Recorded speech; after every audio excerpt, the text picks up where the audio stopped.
All right, so today I wanted to make a video on Apple stock. I believe it's the best of the big tech slash mega cap stocks. If you look at, I mean, the FANG names, those kind of ones, for the simple reason being that um, it's the least risky, in my opinion. Because I mean, if you look at a Microsoft, they're a good company, but they're valued pretty rich. Tesla's even more, like they're good company, but they're valued very richly. Netflix, I think, is doesn't have much of a moat, to be honest, and I don't like them long term. Um, and again, you compare them to a Google. I think Google's solid, but again, they're heavily exposed to advertising, which is not the best, but I think they'll be fine in the long run. But and there's several reasons why I believe Apple is the best. And again, they are the biggest company in the world. Again, like over a $2 trillion market cap. They have everything going for them. Um, and I don't think you're necessarily going to destroy the market with a company like this. I mean, if you look back at, going back, let's see if how far back we could go here. Compare it to the market as a whole. Um, Again, it's absolutely destroyed the market, like not even close. Even if you go back like 5 years or 10 years, again, absolutely destroyed it. I don't think that that's going to happen. Um, Number one, because they're already the biggest company in the world. But number two, the demand for smartphones will go down eventually. But if you look at some of these emerging market companies or countries like the Indias and these kind of places, the majority of the population doesn't even have smartphones yet, right? And believe it or not, like a lot of the people in these third world countries, they have phones. Like I've been to some of these places, and there's people that are very poor that still have phones. So this is a company that has worldwide demand, right? So I think that the demand for their product will continue to go up over time, but it will slow down eventually. But I wanted to bring something up that this is a company that, I mean, if you look at their numbers here, the first numbers, they're priced almost exactly at their 5 year average as far as valuation, PE, 23.6, 5 year average 23.2, price to free cash flow 21.1, 5 year average 21, price of sales is 6, 5 year average 5.3. So they're almost exactly at their 5 year average. So personally, I would probably wait for a small pullback.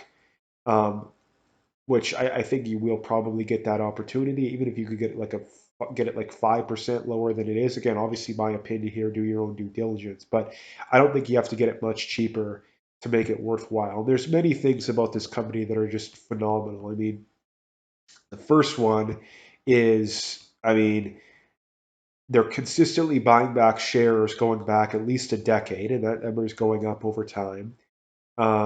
If you look at their free cash flow, that number is consistently going up over time. It's more than doubled in the last decade. They even grew it over the last couple of years, which is impressive considering a lot of companies suffered.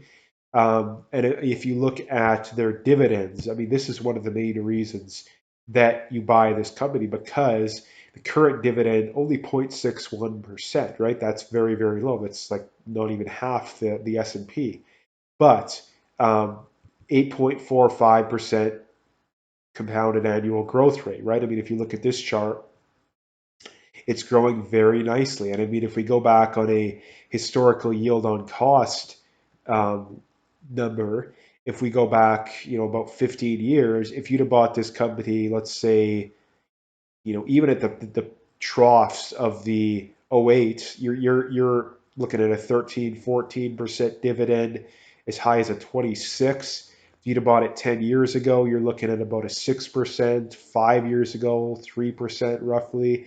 So in my opinion, you're buying this company, you're not going to buy it because you're going to see growth like that happened over the last decade.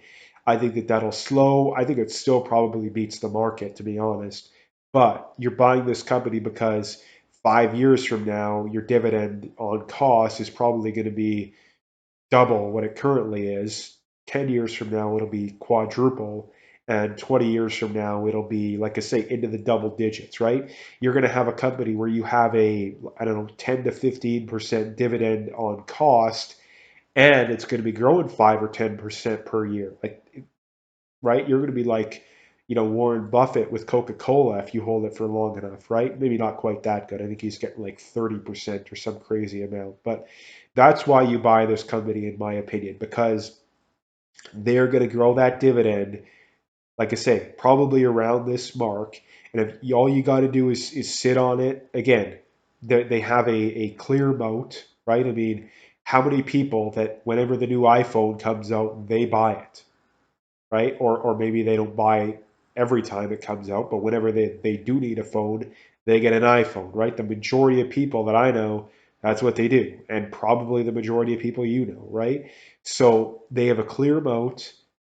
They're making good amounts of money, right? They're growing their dividend. Like almost every single box that a good company can check, they check it, right? The only thing that I would mention is ideally you would pick it up a little bit cheaper than where it's at, right? That's the one caveat that I would mention, right?